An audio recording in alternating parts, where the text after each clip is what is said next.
ओम शांति।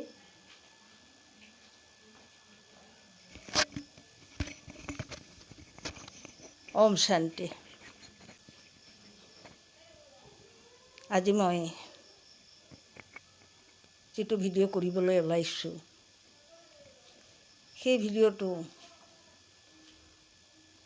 কৰিবলৈ যাওঁতে আগৰ ভিডিঅ' কেইটাৰ কথা ক'ব লাগিব, কাৰণ আজি সেই যিকেইটা মই প্ৰথমৰ পৰা 10টা ভিডিঅ' আপোনালোকৰ ওচৰত দাঙি ধৰিলোঁ, সেই ভিডিঅ' কেইটা আচলতে এটাৰ পিছত আন এটা লিংক আছে।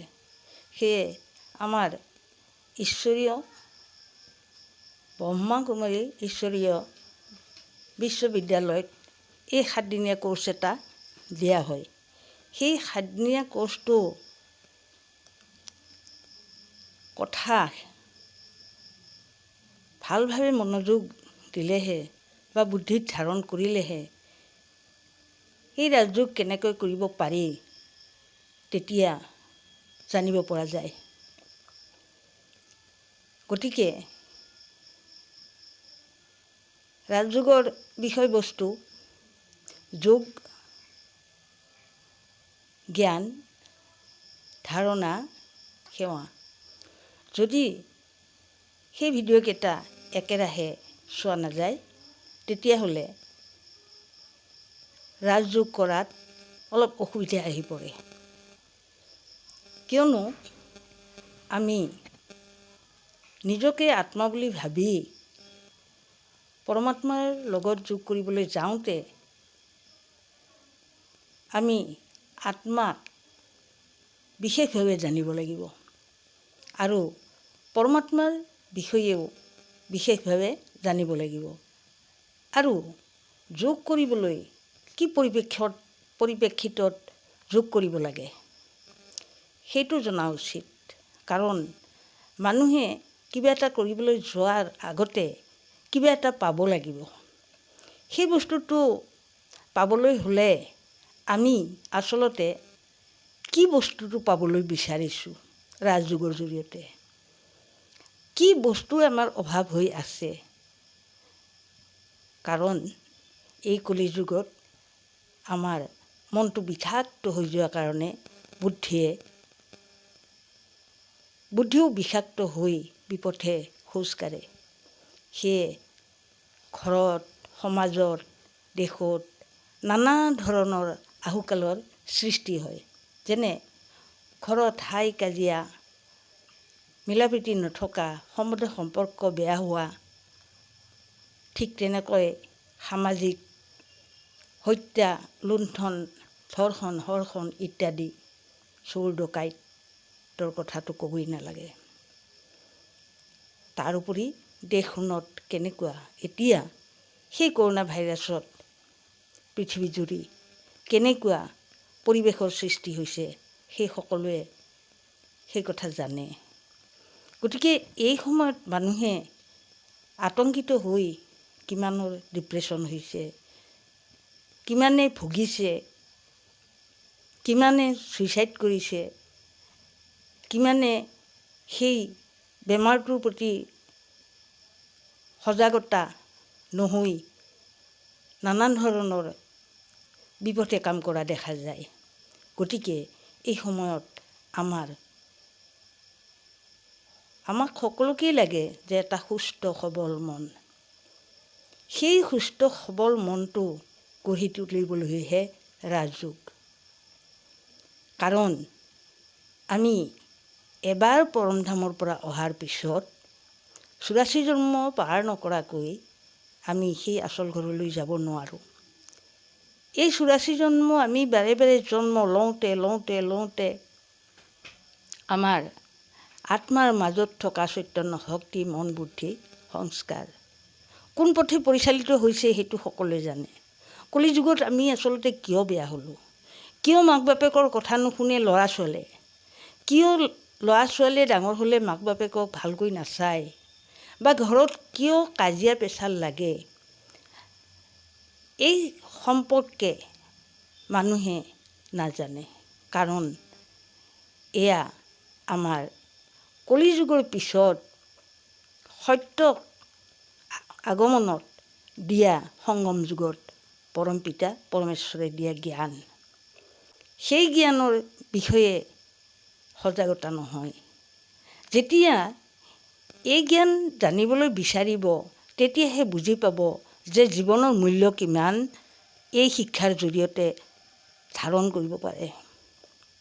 গতিকে মানুহে দুখত থাকিলেও সেই কথা বুজি নাপায় আৰু সেয়ে মানুহে সেই দূষিত মন লৈ এটা দুখতেই চলি থাকে আৰু সুখী হ'ব নোৱাৰে। গতিকে সেই আগৰ ভিডিঅ'কেইটাত দিয়া হৈছে আত্মা কি, পৰমাত্মা কি, পৰমাত্মাৰ কাম কি, পৰমাত্মা কেতিয়া আহে ধৰালৈ, এই সকলোবিলাক দিয়া হৈছে। গতিকে সেই ভিডিঅ'কেইটাটো চাবই লাগিব।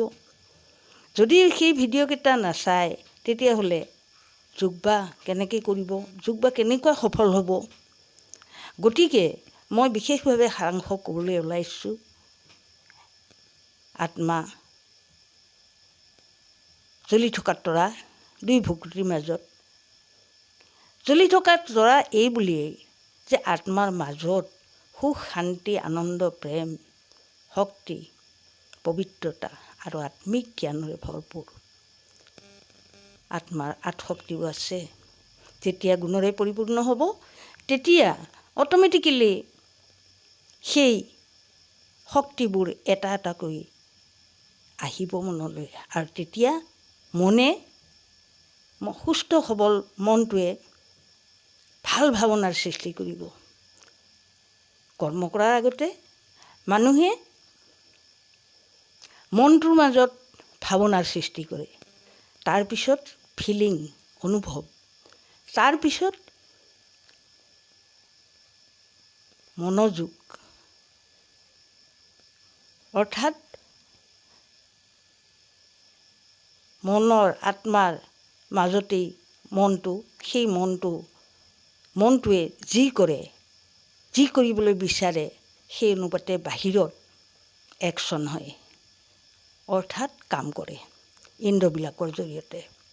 যেতিয়া ইন্দ্ৰবিলাকৰ জৰিয়তে কাম কৰে তেতিয়া সেই ইন্দ্ৰবিলাকে মনৰ ভাৱনা সুস্থিৰ হ'লে ভাল কাম কৰিব আৰু মনৰ ভাৱনা যেতিয়া বেয়া হয় তেতিয়া চিন্তা কৰি কৰি সেই নিগেটিভ মনটোৱে সদায় বেয়া পথেহে আগবাঢ়িব। মনত শান্তি নথকাৰ কাৰণে এইবিলাক হয়। সেয়ে আত্মাৰ মাজত থকা 7 গুণ 8 শক্তি সেয়াও মই ভিডিঅ' কৰিছোঁ, কেনেকৈনো থাকে আৰু সেইবোৰ কেনেকৈ লোপ হয়, কি পৰিপ্ৰেক্ষিতত লোপ হৈ যায় কলি যুগত তাকো কৈছোঁ। আনহাতে সৃষ্টিচক্ৰ জীৱন চক্ৰৰ লগত মিল, 84 জন্মৰ লগত। সত্য ত্ৰেতাত মানুহ সুন্দৰ আছিল, সহজ চৰিত্ৰ সুন্দৰ আছিল, দেৱী দেৱতাৰ নিচিনা। দেৱী দেৱতাই আশীৰ্বাদ দিয়ে, দেৱী দেৱতাই কাৰো লগত কাজিয়া নকৰে। সেই সুন্দৰ চৰিত্ৰ গঠন হৈছিল এনে এটা সময়ত, যি সময়ত সংগম যুগত পৰম পিতা পৰমেশ্বৰ আহি গ্লানি সময়ত কলি যুগৰ যেতিয়া ধৰ্ম নষ্ট হয় তেতিয়া আহি শিক্ষা দিয়াৰ ফলতে সেই শিক্ষা লৈ সত্য যুগৰ দেৱী দেৱতা হ'ব পাৰিছিল। আজি কলি যুগত মানুহে ঘৰুৱা পৰিৱেশ, সামাজিক পৰিৱেশ তথা দেশ ইমান মলিন হৈ গৈছে যে কোনেও কাৰো চেহেৰা দেখিব নোৱাৰে, কোনে কাৰো ভালটো চিন্তা কৰিব নোৱাৰে। এনকি ঘৰৰ মানুহখিনিৰ লগত পৰিয়ালৰ মাজত মিলা প্ৰীতি কম দেখা যায়। এয়া কাৰো দুখ নহয়, একমাত্ৰ বাৰে বাৰে আত্মাই জন্ম লৈ কৰা কৰ্মফল। সেয়ে কয় বুঢ়ালোকে, যেনে কৰ্ম তেনে ফল। গতিকে কৰ্ম অনুযায়ী ফল পায় পিছত। কৰ্ম হয় মনৰ ভাৱনাৰ পিছতহে। মনত যিটো ভাৱনাৰ সৃষ্টি হয় ইন্দ্ৰবিলাকে পিছত কৰে। আৰু আত্মা যিহেতু নমৰে, অজৰ অমৰ, মন বুদ্ধি সংস্কাৰো অজৰ অমৰ, সেই মন বুদ্ধি সংস্কাৰ নিজৰ লগত যায়। অৰ্থাৎ আত্মাৰ লগত যেতিয়া মানুহৰ মৃত্যু হয়। মানুহৰ মৃত্যু হ'লে কয় যে ধন টকা পইচা একো লৈ নাযায়, মাত্ৰ লৈ যায় নিজৰ সংস্কাৰ। হয়, নিজৰ সংস্কাৰেই লৈ যায়। আৰু যদি আমি সংস্কাৰী হ'ব নোৱাৰোঁ তেতিয়াহ'লে আমি কি লৈ যাম? আৰু তাৰ পৰিণাম বাৰু কি হ'ব? সেই সংস্কাৰ গঢ়িব পাৰে একমাত্ৰ পৰমপিতা পৰমেশ্বৰেহে।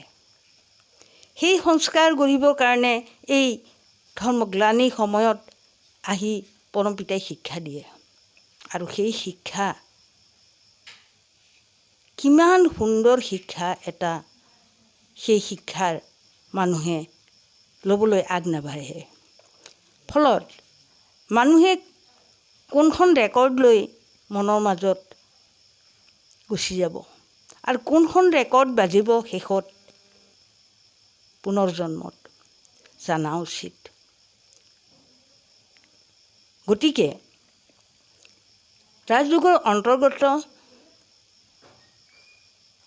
বিষয়বস্তু জ্ঞান, সেই জ্ঞান ঈশ্বৰীয় জ্ঞান জনাৰ আগতে আত্মাক জানিব লাগিব, পৰমাত্মাক জানিব লাগিব। পৰমাত্মাৰ কামেই হৈছে আমাৰ পৰম পিতা, আত্মাৰ পিতা, শৰীৰৰ পিতা নহয়, আত্মাৰহে পিতা। আৰু আমি আত্মাৰ কথাহে শিকিবলৈ গৈ আছোঁ। আমি সেই আত্মাটো, মলিন আত্মাটো কলিৰ যুগৰ কেনেকৈনো আমি সুন্দৰ কৰিব পাৰোঁ ঈশ্বৰীয় জ্ঞানৰ দ্বাৰা, সেই শিক্ষাটোহে ল'ব লাগে। এই সন্দৰ্ভত আত্মাৰ মাজত থকা 7 গুণ 8 শক্তি জানিব লাগিব। সেয়ে মই ভিডিঅ' আগবঢ়াইছোঁ 7 values and 8 powers of soul elaborately. গতিকে বিস্তৃতভাৱে মই সেই আত্মানো কি আৰু সেই আত্মাই কেনেকৈ আত্মাৰ গুণ শক্তিবোৰ হেৰুৱাইছে কলি যুগত, বাৰে বাৰে জন্ম লোৱাৰ ফলত, অপকৰ্ম কৰাৰ ফলত, অৰ্থাৎ মনৰ মাজত বেয়া ভাৱনা জন্ম দিয়াৰ ফলত। এই জন্মতে নহয়, কিমান জন্ম আমি তেনেকৈ পাৰ কৰি আহিছোঁ। 63 জন্ম আমি দ্বাপৰৰ পৰা দুখ পাই আহিছোঁ। তেতিয়াৰ পৰাই আমি মনৰ মাজত কলিলৈকে বেয়া ভাৱনা মনত লৈ থকা কাৰণে ঘৰত হাই কাজিয়া এইবোৰ হৈ থাকে। কেতিয়াবা পৰিয়ালৰ মানুহখিনি সুন্দৰভাৱে থাকিলেও কেতিয়াবা সৰু সুৰা কথাতেই অমিল দেখা যায়। সমাজততো ক'বই নালাগে। আৰু দেশজুৰি কি হৈছে সকলোৱে জানে, যুদ্ধ বিগ্ৰহ আদি কৰি। গতিকে এই ক্ষেত্ৰত আত্মা পৰমাত্মা সৃষ্টিচক্ৰ লাগতিয়াল আগবঢ়াইছোঁ ভিডিঅ' আগতে। সেয়ে জানিব কিয় লাগে? কাৰণ আমি সত্যৰ যুগত 8 জন্ম, ত্ৰেতাত 12 জন্ম, 20 জন্ম, আৰু এই যে সংগম যুগত ঈশ্বৰে দিয়া জ্ঞান 1 জন্ম, 21 জন্মৰ কাৰণে মানুহে সুখ ভোগ কৰিব পাৰে এই জ্ঞানৰ জৰিয়তে। সেয়ে ভক্তসকলে শাস্ত্ৰৰ মাধ্যমেৰে কয়,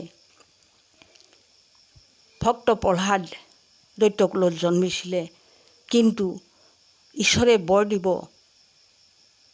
খোজাত তেওঁ কৈছিল, তোমাক নিন্দিলে পিতৃ মোৰে, সিজিলে পাতকে মহাঘোৰে, তাৰহন্তে পিতৃ নিষ্ঠাৰ ক, এতেকে প্ৰসাদ দিয়া মোক। কাকুতি মিনতি কৰি প্ৰহ্লাদে কৈছিলে সেই কথা। তেতিয়া প্ৰভু ভগৱন্তই কৈছিলে, তুমি ভক্ত, তোমাৰ পিতৃয়ে এনেই উদ্ধাৰ পাব, কাৰণ তুমি 21 জন্মৰ কাৰণে তুমি সুখ ভোগ কৰিব আৰু তোমাৰ পৰশত সেই পিতৃৰ ভাগ্য মেলিব। গতিকে চাওঁচোন বাৰু, আমি 20জন এটা পৰিয়ালত যদি সদস্য থাকে, তাৰে এজনেই মাত্ৰ এই শিক্ষা গ্ৰহণ কৰক। এজনেই শিক্ষা গ্ৰহণ কৰিবলৈ যাওঁতে তেতিয়া তাৰ পৰশে, তাৰ ভাইব্ৰেশ্যনে গোটেই ঘৰখন ভাল কৰিব, সমাজ ভাল কৰিব, সম্পৰ্ক ভাল কৰিব, নিজক ভাল কৰিব। গতিকে এই শিক্ষাৰ বহু মূল্য। নিজক পৰিশোধিত কৰাৰ পিছতহে আনক পৰিশোধিত কৰিব পাৰিব। সেয়ে এই শিক্ষা ল'বলৈ মই আপোনালোকক অনুৰোধ কৰিলোঁ। এই শিক্ষা লোৱাৰ আগতে সেই ভিডিঅ'কেইটা, যেনে আত্মা পৰমাত্মা সৃষ্টিচক্ৰ, কৰ্ম ভোগ, যেনেকৈ কৰ্ম ৰেকৰ্ড হৈ থাকে আত্মাৰ মাজত, মনৰ মাজত, সেই মনটো লৈ মানুহে মৃত্যুবৰণ কৰে। সেই ৰেকৰ্ডখন পুনৰ নাবাজিবৰ কাৰণে এই শিক্ষা যদি আমি লওঁ, নতুন ৰেকৰ্ড যদি আমি কৰোঁ, আত্মাৰ শক্তি, চৈতন্য শক্তি মনৰ মাজত, তেতিয়াহ'লে আমাৰ পিছৰ জন্মত আমি সুখ শান্তিৰ গৰাকী হ'মেই, এই জন্মটো আমি সুখ শান্তিৰে কটাব পাৰিম। সেয়ে আগৰ ভিডিঅ'কেইটা চাব। আগৰ ভিডিঅ'কেইটা চাই এই ভিডিঅ'টোৰ কেনেকৈনো প্ৰয়োজন, এটা ভিডিঅ' চালে নহ'ব, গোটেইকেইটা, তাৰপিছত মনক কেনেকৈ কণ্ট্ৰল কৰিব লাগে, যোগ কৰিব কেনেকৈ লাগে, সেই ভিডিঅ'কেইটা চালেহে আপোনালোকে অনুভৱ কৰিব পাৰিব। গতিকে সেই ভিডিঅ'কেইটা চালেহে উপকাৰত আহিব ৰাজযোগৰ। তেতিয়া আপোনালোকে মনলৈ যেতিয়া আপোনালোকৰ সেই কথা বুদ্ধিত ধাৰণ হ'ব, তেতিয়া যোগ ভাল হ'ব আৰু সেই যোগৰ ফলত আনক নিজে সংস্কাৰ, মন বচন কৰ্ম সুন্দৰ কৰি যোগৰ মাধ্যমেৰে ভাইব্ৰেশ্যন দিলে আনকো ভাল কৰিব পাৰিব। সেয়ে পিছত আকৌ ঈশ্বৰীয় মহাবাক্য, যাক মুৰুলী কোৱা হয়, মুৰুলী জ্ঞান ধাৰণ কৰিব লাগিব। সেই মুৰুলীৰ জ্ঞান এখন এখনকৈ আগবঢ়াম, তেতিয়া উপকৃত হ'ব বুলি মই ভাবিম। আৰু সেই ভিডিঅ'কেইটা সুন্দৰভাৱে মনত ধাৰণ কৰিব বুলি আশা থাকিল। ভিডিঅ'কেইটা চাব আৰু নিজকে ঈশ্বৰৰ জ্ঞান লৈ সুন্দৰ পথ এটা বাছি লৈ জীৱন সুখেৰে নিৰ্বাহ কৰিব বুলি মই ঈশ্বৰৰ ওচৰত প্ৰাৰ্থনা কৰিলোঁ। আপোনালোকে উপকৃত হ'ব আৰু আপোনালোকে আগবাঢ়ক। ঈশ্বৰীয় ৰাজযোগৰ জৰিয়তে আপোনালোকৰ জীৱন সুখৰ হওক। ওম শান্তি। ভিডিঅ'টো যদি ভাল পাইছে তেতিয়াহ'লে আপোনালোকে ছাবস্ক্ৰাইব কৰিব, লাইক কৰিব আৰু কিবা জানিবলগীয়া থাকিলে কমেণ্ট কৰিব। ওম শান্তি। ধন্যবাদ।